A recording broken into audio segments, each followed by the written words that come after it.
Yo mga baby boy, baby girl, ako na po ipakita sa inyo ha katong akong gi-prepare gapon nga kuan ba. Liso sa Snoopy ang tawag gani. Murag ka familiar gyapon ni siya sa green peas pero kini siya nga klase makilaw, tamis. So nagpalit ko og liso. Legit man pud nga niabot pero gamay ra lagi, medyo mahal man gud pod.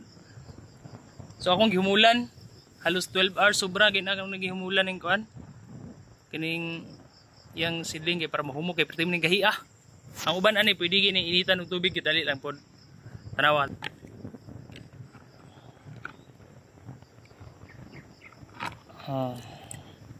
Mani siya.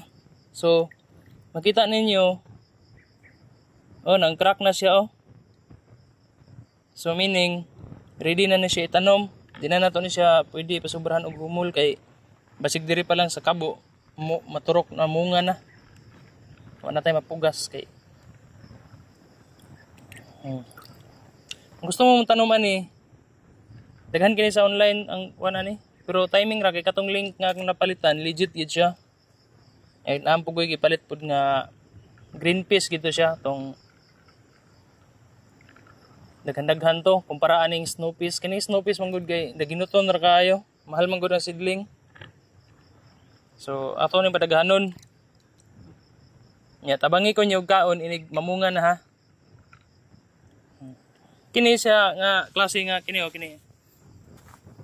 Kini mga lahi pud nga klase nga mga vegetable na tong gitanom. So unya naman dehawan dira kana diha o diri nga side. Diri tos may siptik itanom kay para lami ang bunga.